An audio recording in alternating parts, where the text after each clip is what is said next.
tergerak, bergerak, bergerak. Bersakit-sakit dahulu, bersenang-senang indah pada waktunya. Jadi kita akan menjadi guru yang panjang kita punya. Jadi luar biasa ini kita menjadi calon guru penggerak ini. Saya lihat ini banyak betul pengalamannya yang Bapak Ibu dapatkan. Sama hal seperti ketika Bapak Ibu sedang dikandung, jadi digodok ini Bapak Ibu. Nah kemudian 6 bulan nanti lahirlah bayi-bayi yang cantik, bayi-bayi yang pintar. Itulah guru penggerak. Acara sosialisasi dan pengibasan budaya positif di lingkungan kelas dan sekolah SMP Negeri 1 Sumbawa, Senin 14 November 2022. Assalamualaikum warahmatullahi wabarakatuh. Yang terhormat Bapak Ibu Guru, pertama, marilah kita bersyukur kepada Tuhan Yang Maha Esa yang senantiasa melimpahkan nikmat dan karunia-Nya kepada kita semua, sehingga pada kesempatan ini kita dapat mengikuti acara sosialisasi dan pengibasan budaya positif di lingkungan kelas dan sekolah SMP Negeri 1 Sumbawa. Bapak Ibu yang saya hormati, acara pertama yaitu pembukaan. Marilah kita bersama-sama membuka acara ini dengan bacaan basmalah. Bismillahirrahmanirrahim. Yang saya hormati, acara selanjutnya yaitu sambutan dari Ibu Wardina SPD. Kepada Ibu Wardina dipersilahkan. Assalamualaikum warahmatullahi wabarakatuh.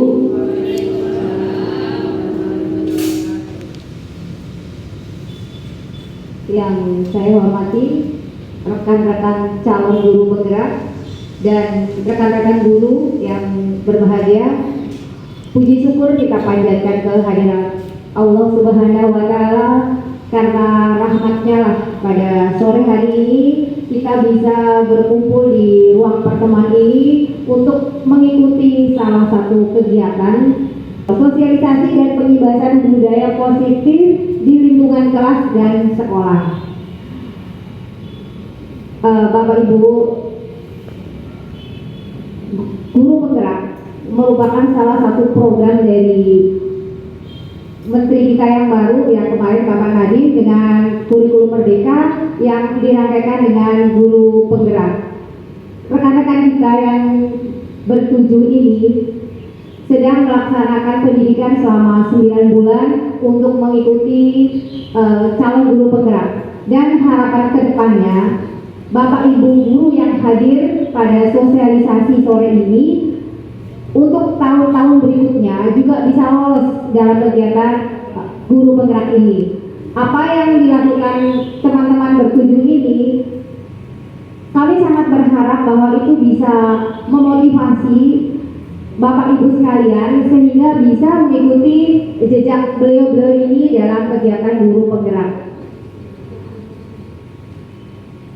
Budaya positif itu merupakan salah satu materi yang ada di guru penggerak, karena kebetulan saya sudah lulus guru penggerak, alhamdulillah. Jadi ini adalah salah satu hal yang sangat bagus, sangat baik untuk diterapkan baik di lingkungan kelas maupun di lingkungan sekolah. Karena dengan budaya positif ini, maka perilaku kita guru kemudian anak-anak itu bisa terkontrol dengan berbagai kegiatan yang dilaksanakan oleh guru dan juga anak-anak. Dengan sosialisasi ini kami berharap bahwa Bapak Ibu calon guru penggerak semuanya bisa nanti memberikan contoh nyata kepada teman-teman, kepada rekan-rekan yang kebetulan belum mengikuti kegiatan calon guru penggerak ini, sehingga walaupun belum mengikuti calon guru penggerak, paling tidak teman-teman yang lain juga bisa memahami dan bisa menerapkan apa itu budaya positif. Untuk itu kegiatan ini saya buka dengan bersama-sama melafazkan basmalah. Bismillahirrahmanirrahim. Mungkin itu saja, jadi harapan dari kami, mudah-mudahan kegiatan ini mampu memotivasi kita semua dan juga mempraktekannya dalam keseharian kita di lingkungan kelas dan lingkungan sekolah. Demikianlah, wassalamualaikum warahmatullahi wabarakatuh.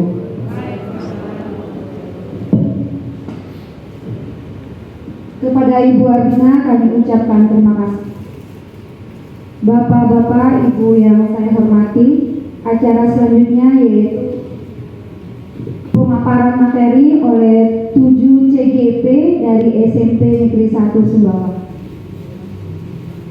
Yang pertama, kami persilakan kepada Bapak Zulkifli SAG MPDI untuk menyampaikan pemaparannya.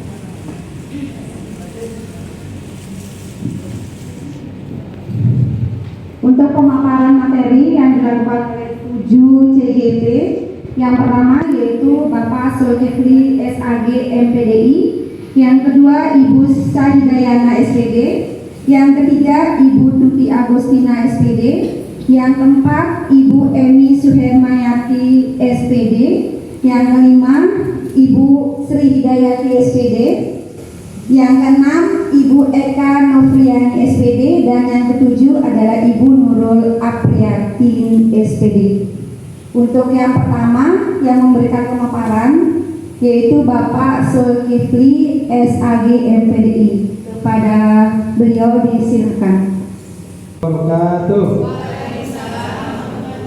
Yang saya hormati rekan-rekan CGP dari SMP Negeri Sumbawa, Bapak Ibu guru yang berkesempatan hadir pada hari yang berbahagia ini. Judulnya saya adalah Pembahasan Nilai Positif Angkatan 6, kajian perubahan paradigma. Bapak Ibu lihat gambar yang di depan? Ada gambar apa di situ? Ada tinju ya. Itu bukan berarti saya mengancam Bapak Ibu dengan tinju itu. Itu filosofinya adalah kepala tangan yang ada di sini. Ini diibaratkan kita disuruh menyobek sebuah kertas, kemudian di dalam kertas itu ditulis satu kata rahasia. Nah, Bapak Ibu genggam kata rahasia itu. Nah, orang-orang di sekitar Bapak Ibu itu ingin merebut itu. Nah, sementara Ibu sekuat tenaga mempertahankan kertas tersebut agar tidak diambil oleh orang lain. Nah, kemudian kalau seperti itu tidak mau membuka kepala Anda dibujuk, dirayu agar terbuka tangannya, tapi Ibu tidak mau. Kemudian selanjutnya adalah apa yang terjadi. Nah, ini dia. Ada 4 di sini perubahan tentang paradigma di sini. Yang pertama adalah tentang bagaimana guru mengontrol murid. Nah, di dalam guru penggerak ini ternyata yang kita lakukan selama ini nanti akan membuka wacana pemikiran kita bahwa selama ini kita ketika melakukan praktek pembelajaran itu kita sebagai guru yang banyak mengontrol anak-anak ini seutuhnya ada di kita. Nah, dengan paradigma dari kontrol ini bahwa ketika dalam proses pembelajaran bahwa guru di sini tidak sepenuhnya kita menguasai anak-anak itu. Jadi disinilah nanti kita bagaimana anak-anak mengumpulkannya, mengelompokkan sesuai kemampuan, pola dan kebutuhan anak itu sendiri. Itu yang pertama. Yang kedua ada ilustrasi tentang bahwa semua penguatan positif, efektif dan bermanfaat. Nah, ini adalah selama ini ketika kita melakukan sesuatu, kita ngotot untuk mengajak orang semua mengikuti pendapat kita. Nah, di dalam guru penggerak ini, ketika ada 1 atau 2 orang yang seide dengan kita, itu adalah penguatan sebagai pendukung kita. Sehingga dalam jangka waktu tertentu, dalam pembelajaran nanti bagaimana mengontrol murid, dari kita perilaku kita di sini, yang positif inilah yang kemudian budaya positif ini kita tularkan kepada Bapak Ibu guru yang lain. Itu yang kedua tentang bagaimana ilustrasi tentang semua penguatan positif, efektif dan bermanfaat. Yang ketiga adalah tentang bahwa kritik dan membuat orang merasa bersalah dengan menguatkan karakter. ketika anak yang kita temukan ini banyak melakukan kesalahan pelanggaran, sebagai seorang guru di situ, itu posisinya adalah bagaimana anak itu dapat menyadari kesalahannya, sehingga anak ini dapat menguatkan dirinya merasa bersalah. Disitulah kita sebagai guru membuat dia menjadi anak yang berkarakter, menjadi anak itu baik. Karena selama ini kadang-kadang kita menilai ketika anak melakukan kesalahan, kita kadang-kadang memvonis bahwa anak itu salah. Dan yang terakhir adalah yang keempat, tentang bahwa orang dewasa memiliki hak untuk memaksa. Nah, dalam hal ini maksudnya adalah pada saat ini kita sebagai guru nanti, sebagai guru penggerak ini, bagaimana memiliki tanggung jawab untuk membuat murid ini memahami terhadap apa yang kita lakukan, dan itu kita arahkan kepada hal yang positif, sehingga apa yang terjadi pada saat ini banyaknya pergaulan anak-anak yang tidak baik itu, nah dengan jangka waktu yang panjang dalam waktu dapat membuat anak-anak ini dapat menjadikan dirinya baik. Tentu ada sedikit nanti ada konsekuensi terhadap kesalahan yang dia lakukan. Yang terakhir adalah itu saja, nanti ada stimulus dan respon, ada telekontrolnya. Kemudian yang terakhir terakhir langsung dari saya adalah duduk santai di waktu petang, taman indah airnya memancar. Kepada hadirin yang datang, semoga sehat dan rezekinya lancar. Terima kasih. Salam guru penggerak, tergerak, bergerak, dan menggerakkan. Wassalamualaikum warahmatullahi wabarakatuh.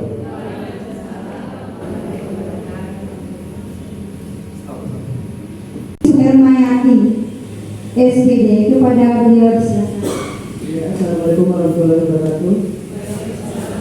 Pada kesempatan ini saya akan melanjutkan pemaparan dari Pak Sul, yaitu tentang disiplin positif. Apa itu disiplin positif? Dalam budaya kita, makna kata disiplin itu dimaknai sebagai sesuatu yang dilakukan kepada orang lain, terutama bagi kita adalah kepada siswa, untuk mendapatkan kepatuhan, supaya mereka itu patuh kepada apa yang kita sampaikan.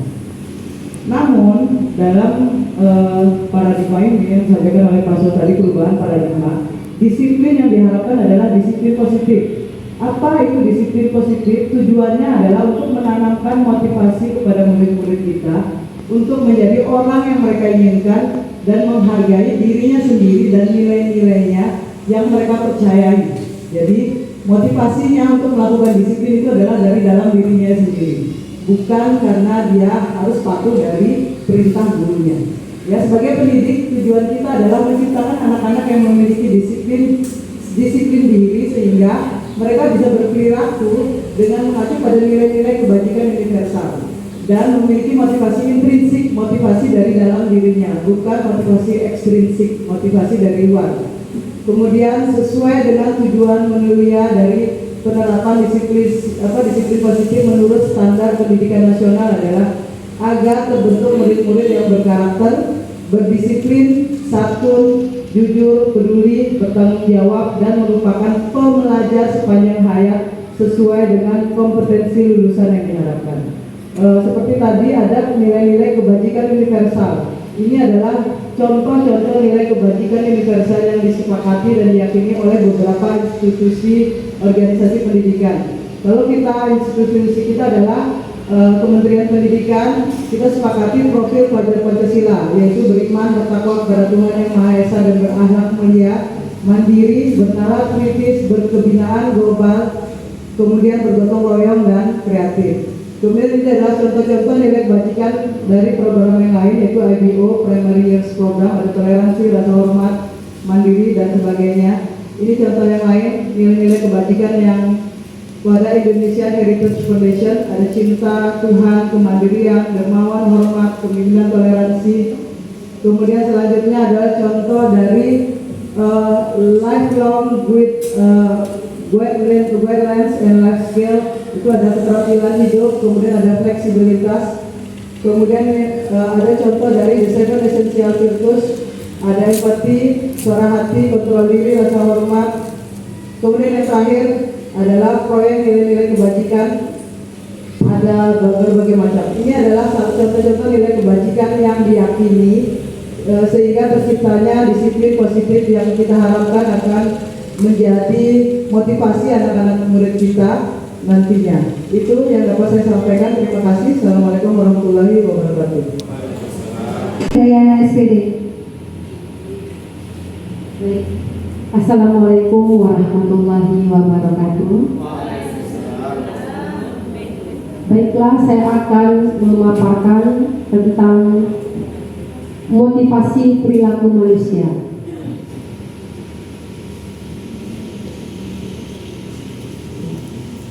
Apa itu motivasi?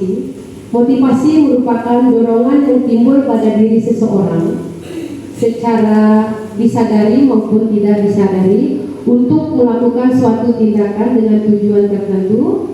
Motivasi juga merupakan usaha seseorang tergerak untuk melakukan sesuatu karena ingin mencapai tujuan yang ingin dicapai. Kata motivasi di sini ada, menurut pendapat Theron, dia mengatakan bahwa motivasi mengacu kepada suatu proses mempengaruhi pilihan-pilihan seseorang terhadap bentuk kegiatan yang dikehendakinya. Kemudian menurut John P. Campbell, motivasi mencakup di dalamnya arah atau tujuan tingkah laku, perbuatan, respon dan kegigihan, dan akhirnya membentuk suatu konsep seperti drive atau dorongan, need yang dibutuhkan, kemudian reinforcement atau penguatan, goals atau settingan atau tujuan hidup yang akan kita capai. Kemudian ada ekspektasi atau harapan. Itu motivasi berdasarkan from dan menurut John P. Campbell. Kemudian Bian Gosen dalam bukunya Restoring School Discipline yang menyatakan ada 3 alasan motivasi perilaku manusia. Yang pertama, untuk menghindari kenyamanan atau hukuman. Ini adalah tingkat terendah dari motivasi perilaku manusia. Biasanya orang yang memotivasi perilakunya untuk menghindari hukuman atau tidak nyamannya akan bertanya, apa yang akan terjadi apabila saya tidak melakukannya? Sebenarnya mereka sedang menghindari permasalahan yang mungkin muncul dan berpengaruh pada mereka secara fisik, psikologis maupun tidak terpenuhnya kebutuhan mereka. Bila mereka tidak melakukan tindakan tersebut, motivasi ini bersifat eksternal. Kemudian yang kedua, berdasarkan Bian Gosen dalam buku Restoring School Discipline, yang kedua itu untuk mendapat imbalan atau penghargaan dari orang lain. Nah, ini maksudnya satu tingkatan di atas motivasi pertama. Di sini orang berperilaku untuk mendapatkan imbalan atau penghargaan dari orang lain. Orang dengan motivasi ini akan bertanya, apa yang akan saya dapatkan apabila saya melakukannya? Mereka melakukan sebuah tindakan untuk mendapatkan pujian dari orang lain yang menurut mereka penting dan mereka letakkan dalam dunia berkualitas mereka.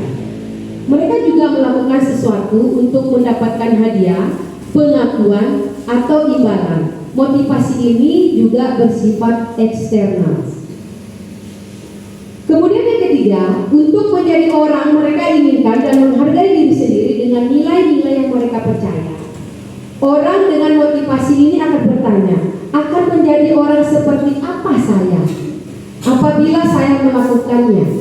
Mereka melakukan sesuatu karena nilai-nilai mereka yakini dan hargai, dan mereka melakukannya karena mereka ingin menjadi orang yang melakukan nilai-nilai mereka yakini tersebut. Ini adalah motivasi yang akan membuat seseorang memiliki disiplin positif karena motivasi berperilakunya bersifat internal bukan eksternal. Kemudian motivasi dari dalam diri atau intrinsik.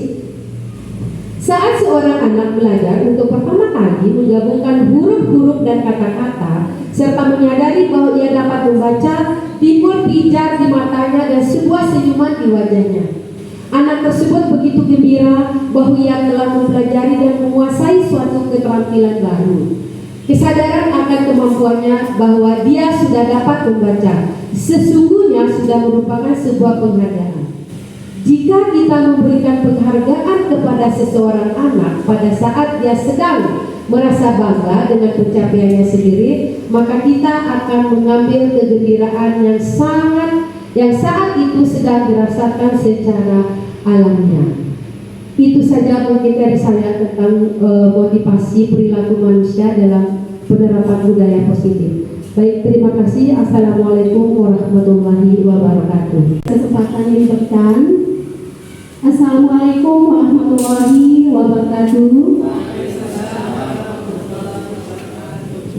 Di sini akan saya menjelaskan tentang kebutuhan dasar manusia, yang mana kebutuhan dasar manusia itu terdiri dari 5, ya. Jadi semua atau seorang guru harus memiliki 5 kebutuhan tersebut. Kebutuhan yang pertama yaitu kebutuhan bertahan hidup, ya. Kita semua pasti paham maksud dari bertahan hidup itu seperti apa, ya. Nanti saya jabarkan satu persatu. Terus selanjutnya yang kedua, kebutuhan cinta dan kasih sayang, ya. Saya rasa semua paham cinta itu seperti apa, kasih sayang itu seperti apa, ya. Terus selanjutnya kebutuhan tentang kebebasan, dan selanjutnya kebutuhan penguasaan, ya. Penguasaan yang mana kita menguasai itu tentang apa, kita berkompetensi tentang apa, ya. Dan yang terakhir, yang keempat, kebutuhan kebebasan. Dan yang selanjutnya yang terakhir, kebutuhan kesenangan.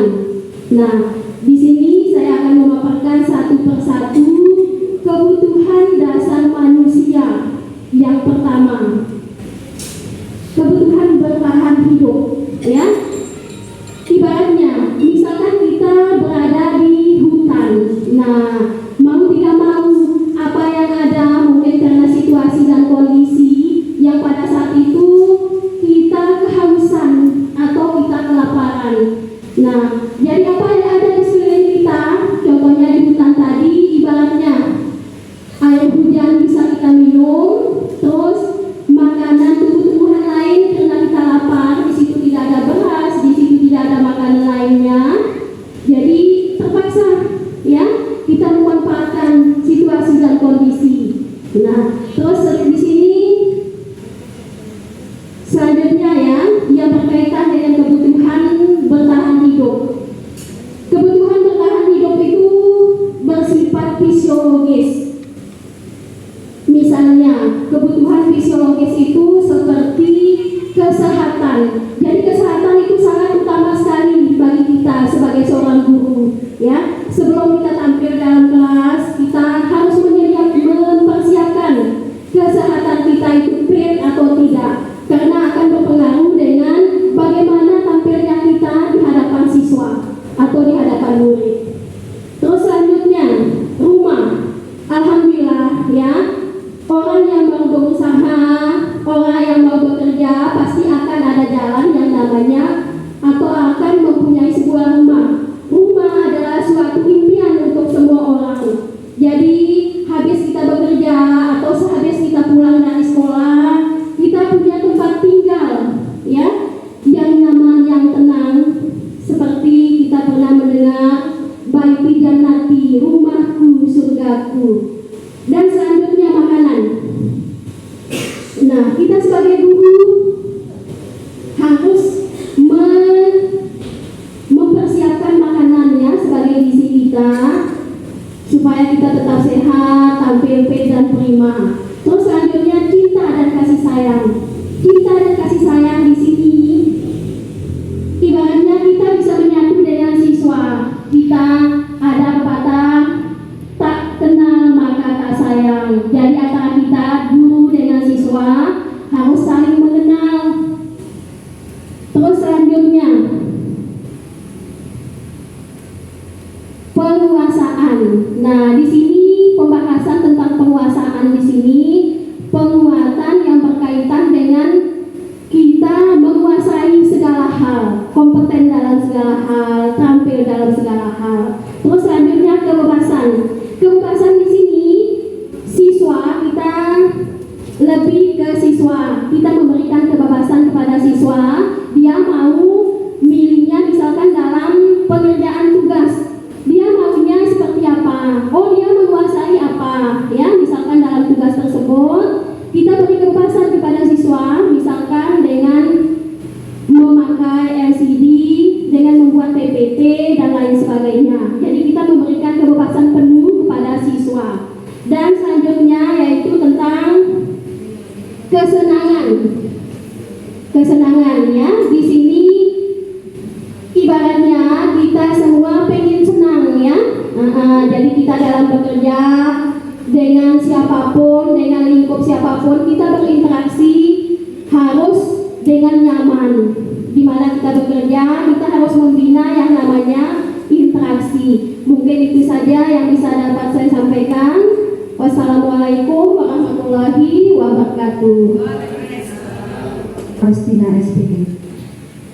Terima kasih atas kesempatan yang diberikan kepada saya. Terima kasih pula kepada Bapak Ibu yang telah hadir menyempatkan diri untuk mengikuti pembahasan ini. Semoga selalu diberi lindungan oleh Tuhan Yang Maha Kuasa. Assalamualaikum warahmatullahi wabarakatuh.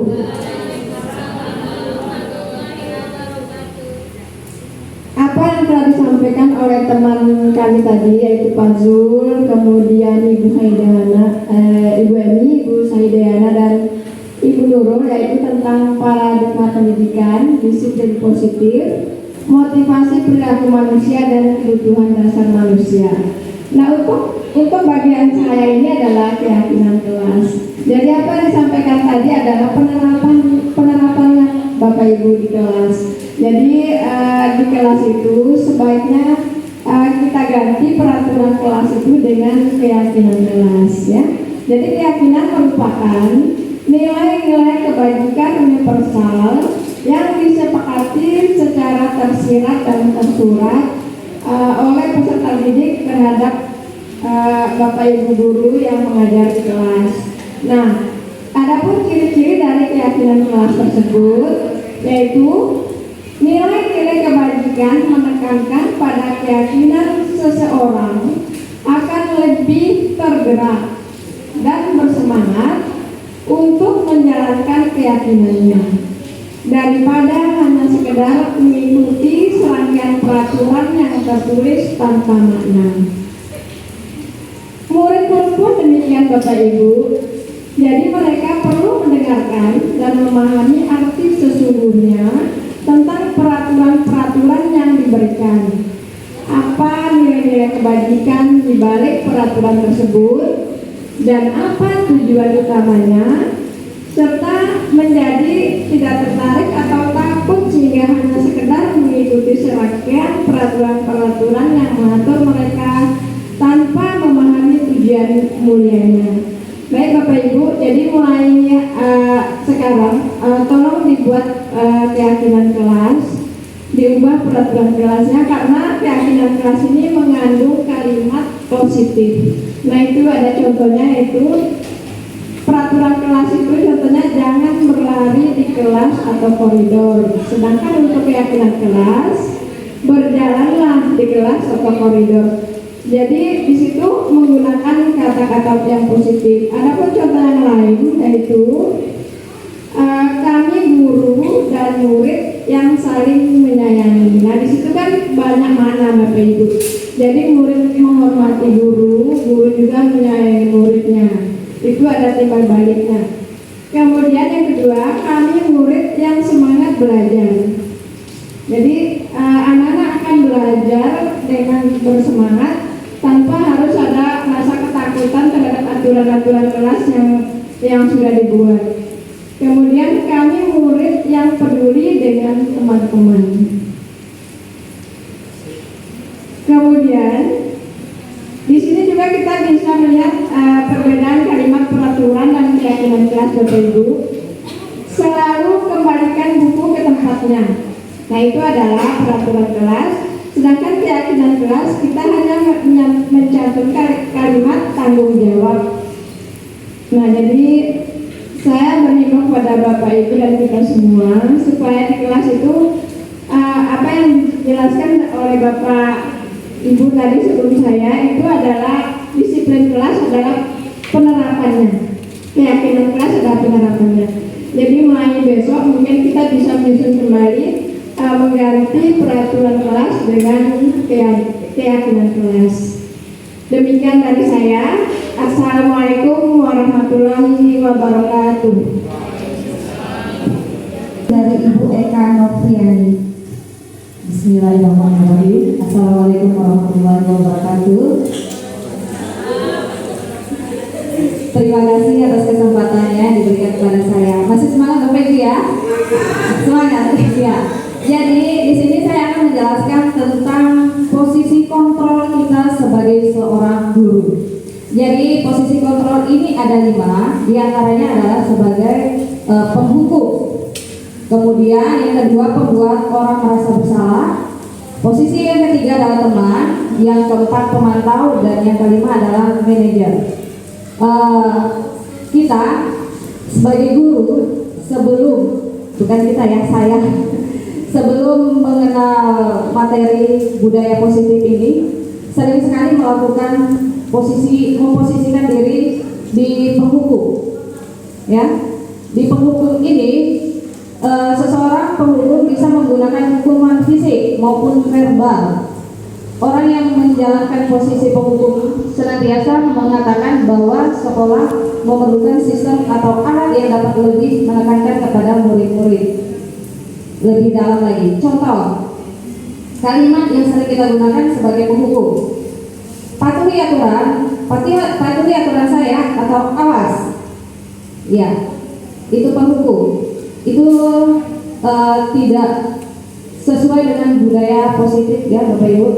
Jadi yang biasa menghukum, kita hilangkan kebiasaan kita sebagai penghukum.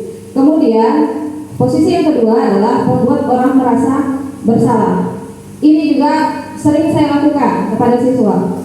Jadi pada posisi ini biasanya guru akan bersuara lebih lembut. Pembuat rasa bersalah akan menggunakan keheningan yang membuat orang lain merasa tidak nyaman, bersalah atau rendah diri. Contoh, ibu sangat kecewa sekali dengan kamu. Itu contoh yang biasanya kita lakukan kepada siswa agar siswa merasa bersalah. Nah, dampak negatif dari membuat orang merasa bersalah ini, anak-anak bisa merasa insecure. Anak-anak bisa merasa insecure, ya, tidak percaya diri, ada perasaan bersalah pada dirinya. Itu. Kemudian posisi yang ketiga adalah teman. Kita kalian sering memposisikan diri kita terhadap anak-anak adalah posisi sebagai teman.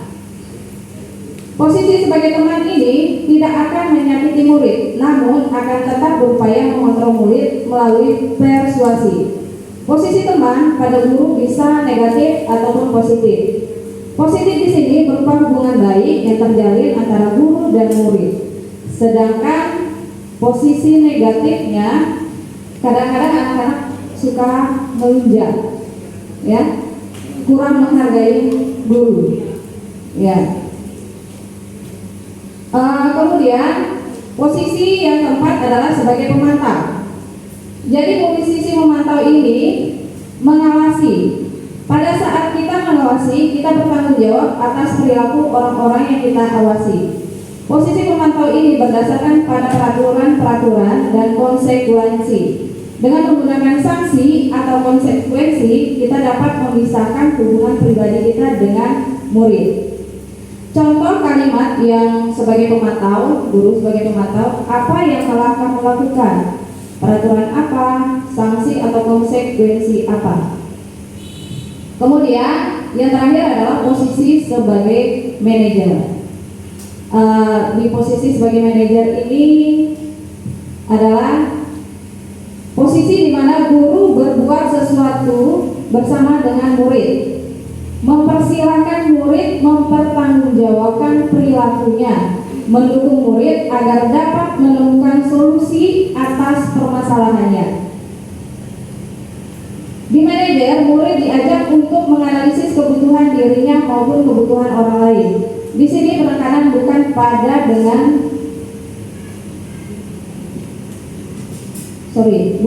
kemampuan membuat konsekuensi, namun dapat dikolaborasi dengan murid. Contoh, apa yang kita yakini? Kembali ke keyakinan. Kesepakatan misalnya Bapak Ibu. Kita kan sudah membuat kesepakatan kelas tadi. Jadi apabila anak-anak melakukan kesalahan, kita mengingatkan kembali kesepakatan kelas yang pernah kita buat. Jadi anak-anak akan sadar sendiri kesalahan yang mereka buat tanpa kita membuat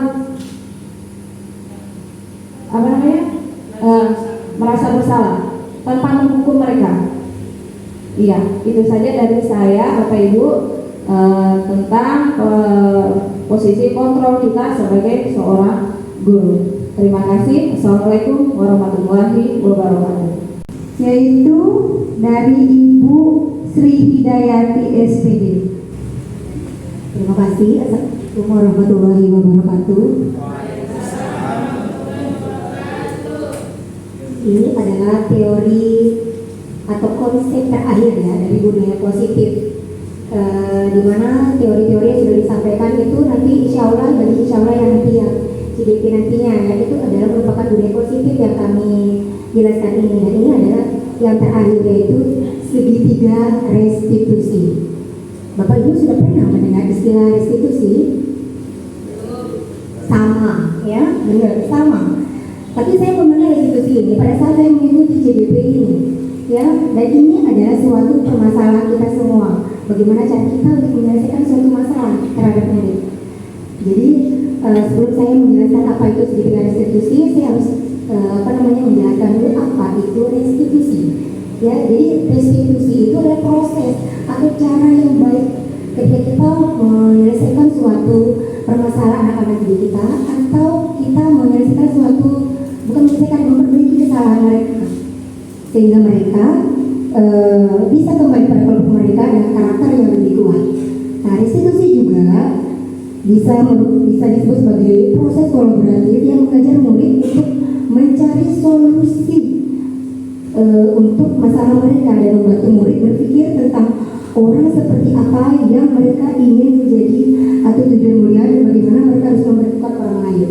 Jadi ketika dia membuat masalah ya, dia juga akan mencari solusinya sendiri seperti itu. Jadi kita mengkirimnya saja. Ini ada strategi kita ya, restitusi. Jadi ciri-ciri di restitusi ini ada 9 seperti yang sesuai dengan slide itu.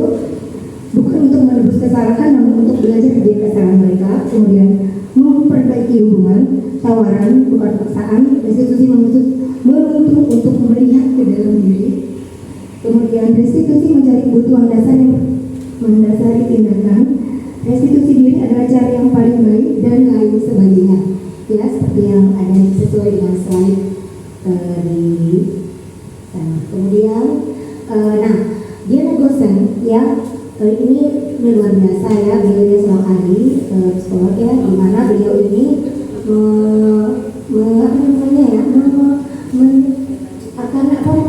menjelaskan tahapan-tahapan bagaimana solusi terbaik ketika kita menyelesaikan suatu permasalahan yang terjadi pada anak didik kita. Segitiganya bisa dilihat di situ, ada segitiga cantik di situ ya, ada 3 sisi di situ, dan sisi-sisinya itu sangat membantu kita untuk menyelesaikan suatu permasalahan pada anak-anak. Yang pertama itu ada menstabilkan identitas. Ya, nah kenapa ya? Yang pertama, sisi pertama ini menstabilkan identitas. Ketika anak ya melakukan suatu kesalahan, kita panggil misalnya, intinya kan pasti kita tanya kepada dia, kenapa sih panggil kamu ke sini? Alasannya kenapa? Apa yang kamu lakukan? Pasti dia akan menjelaskan. Saya difitnah atau ada lain sebagainya. Ya, itu menandakan sudah ada identitas anak yang gagal di situ. Dia belum stabil. Nah, bagaimana guru menstabilkan identitas tersebut? Ya, jadi kita menggunakan keyakinan, ya, nilai-nilai keyakinan, ya, nilai-nilai keyakinan, nilai bacaan universal yang sudah disampaikan oleh Ibu Tuti tadi, ya, dengan bahasa kalimat. Ya, misalnya setiap orang pasti akan pernah melakukan kesalahan. Terus ada lagi, kamu bukan satu-satunya yang pernah melakukan itu. Jadi kita memberikan suatu motivasi, menstabilkan emosinya dia supaya identitasnya dia akan kembali lagi menjadi lebih baik. Kemudian yang kedua, validasi kebutuhan atau validasi tindakan yang salah. Sisi yang kedua ini sebenarnya ya, ini intinya guru kayaknya ini membenarkan tindakannya dia yang salah. Sebenarnya tidak boleh ya, tapi strateginya ini luar biasa supaya anak terbuka. Ya, kita mendukung dia awalnya nih, kita tingkah lakunya dia ini kita benarkan. Kenapa seperti itu? Mungkin kalau saya di pihak kamu, mungkin saya akan seperti itu. Tidak apa-apa, kita yang menunjukkan bahwa kita setuju di posisinya dia seperti itu. Ya, jadi dia lebih terbuka nantinya. Kemudian yang terakhir, ya adalah menanyakan keyakinan, di mana dalam keyakinan ini guru siap menghubungkan siswa itu dengan keyakinan. Nah, keyakinan sudah dijelaskan itu tadi, nilai kebajikan tersebut. Jadi kita akan bertanya kepada dia, setelah ini bagaimana, apa yang ingin diperbaiki. Ya, jadi ya itu solusinya apa dan kamu ingin jadi seperti apa. Ya, jadi ada cara-cara terbaik, ya ada solusi-solusi terbaik. Dan segitiga restitusi ini adalah merupakan salah satu cara dan strategi yang baik untuk menyelesaikan suatu permasalahan. Bukan hanya kebaikan dan sebagainya, tapi kita mari yang kita gunakan ini tidak harus menggunakan dengan kata-kata yang kasar atau apa, tapi gunakan tahap ini segitiga ini. Insya Allah mudah-mudahan kita bisa semuanya melakukan. Terima kasih. Assalamualaikum warahmatullahi wabarakatuh.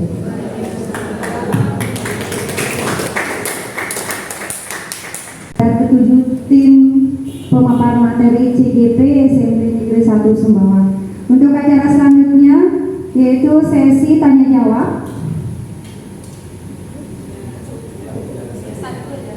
Ya, 2 pertanyaan untuk Bapak Ibu. Silakan, ada yang bertanya? Hanya 2 penanya.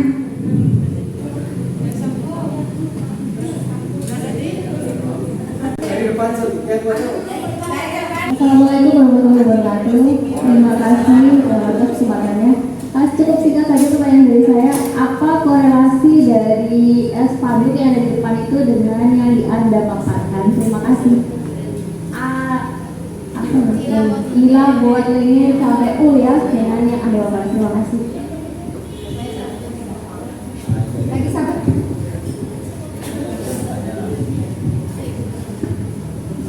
Terima kasih. Assalamualaikum warahmatullahi wabarakatuh. Materi yang disampaikan oleh Bapak Ibu di depan sebenarnya sangat menarik. Sepertinya kita butuh tempat diskusi yang lebih lama lagi biar kita Bapak Ibu yang di depan itu bisa kami dapatkan walau sedikit. Satu yang ingin saya tanyakan, materi yang terakhir tadi Ibu Ida, masalah apa tadi? Restitusi ya. Saya jadi mikir, saya bayangkan saya di kelas. Rasanya kita butuh waktu untuk menerapkan apa yang disampaikan tadi. Apalagi kalau materi sudah tinggal sedikit, materi masih banyak, masalah satu-satu siswa lain. Kadang kalau kita mau menerapkan yang tadi, mendengarkan keluhannya dan sebagainya, menggunakan solusi yang terbaik sesuai dengan teori yang tadi itu, rasanya kita selalu terbentur dengan waktu. Itu saja mungkin tanggapan dari saya. Terima kasih. Assalamualaikum warahmatullahi wabarakatuh.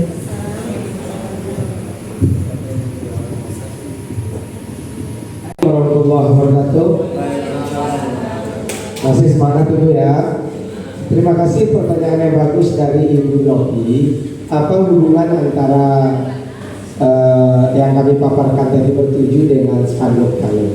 Yang pertama, sesuai dengan tema utama di spanduk itu adalah budaya positif. 7 budaya positif yang dipaparkan tadi ini Itulah salah satu yang harus kami sampaikan dan kami berikan pelunasan kepada Bapak Ibu. Nanti ke depannya setelah kegiatan ini nanti barulah berlanjut kami dengan program yang sudah kami buat itu nanti sesuai dengan namanya di situ Ilakaku.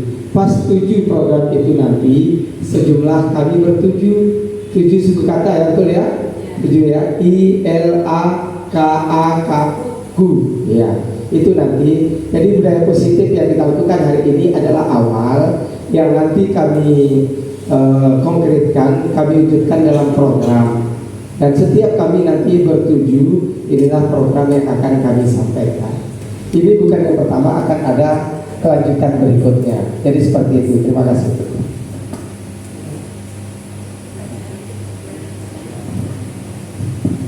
Baik, terima kasih.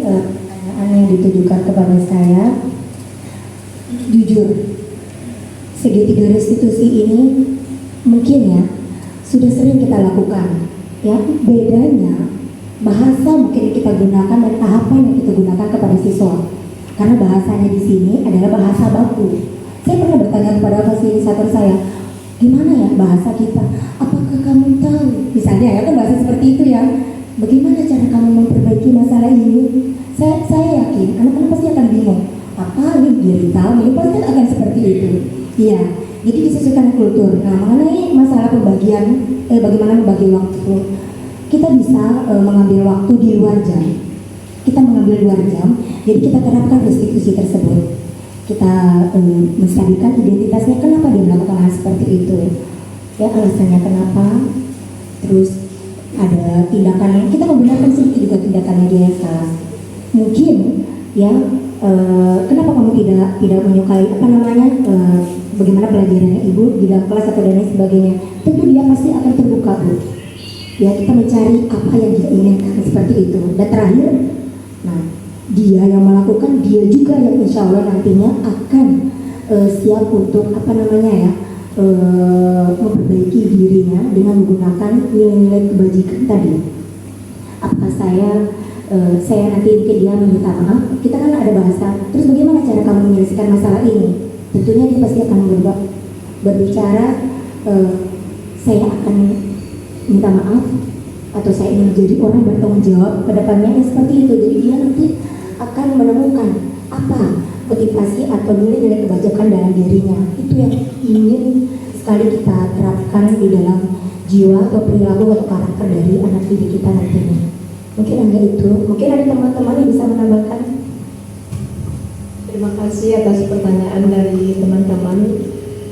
Mungkin dari awal kita buat kesepakatan kelas dalam bentuk kalimat positif, Bu. Jadi kalimat positif ini kan membentuk siswa yang bertanggung jawab dan merasa aman dan nyaman terhadap kesepakatan kelas yang telah dibuatnya sendiri. Nah, seandainya ada pelanggaran, nanti pelanggaran itu bisa kita selesaikan dengan segitiga restitusi dengan menggunakan waktu-waktu yang di luar jam pelajaran, mungkin waktu istirahat, Bu. Kemudian nanti masalah itu siswa sendiri yang akan membuat solusi apa yang mereka perbuat agar masalah itu bisa terselesaikan. Jadi anak-anak yang berbuat salah, dia juga yang mengucapkan solusi apa yang mereka akan perbuat supaya masalah itu terselesaikan. Jadi kita hanya sebagai fasilitator aja, Ibu. Jadi itu dari saya. Terima kasih.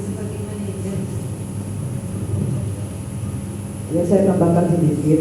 Jadi di sini Bapak Ibu lihat segitiga restitusi ini tidak saklek harus dilaksanakan dalam bentuk segitiga. Jadi bisa langsung ke tahap terakhir. Saya menanyakan keyakinan, kemudian validasi atau validasi kebutuhan. Jadi tidak mesti dari menstabilkan identitas. Jadi tidak saklek harus ketiga-tiganya. Jadi bisa tanpa kita sadari, kita juga pernah melakukan seperti yang disampaikan oleh Ibu Ida dan Bu Tuti. Jadi di sini saya ingatkan kembali kalau segitiga restitusi ini tidak saklek harus dilaksanakan dari awal menstabilkan identitas. Tadi boleh langsung ke tahap menanyakan keyakinan atau langsung ke tahap validasi kebutuhan, tergantung dari kesalahan atau masalah yang dilakukan oleh anak-anak.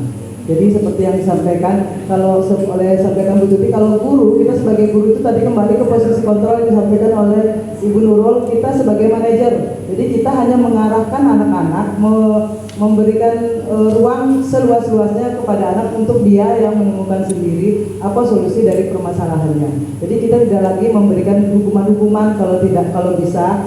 Setiap anak melakukan kesalahan, kita luangkan waktu sedikit ya kalau bisa di luar jam pelajaran untuk mengajak anak berbicara untuk supaya dia muncul dari dalam dirinya, motivasi dari dalam dirinya untuk melakukan perubahan. Jadi itu yang diharapkan, kembali lagi itu tujuan dari budaya positif ya, supaya anak memunculkan motivasi dari dalam dirinya, bukan karena paksaan dari luar.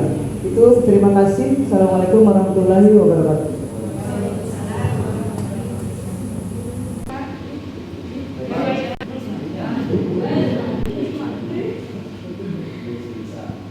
Baiklah, terima kasih dari hasil pemaparan dari dua tim penanya. Acara selanjutnya tibalah pada acara terakhir, yaitu acara penutup. Marilah kita sama-sama membaca Alhamdulillahirabbil alamin. Wassalamualaikum warahmatullahi wabarakatuh.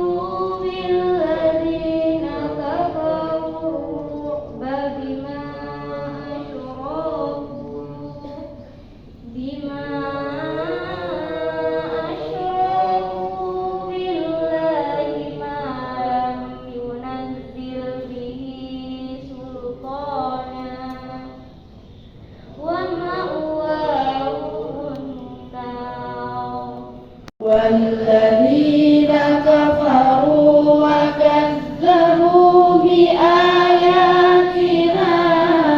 أولئك أصحاب الجحيم.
Salam suruh penggerak, bergerak, bergerak.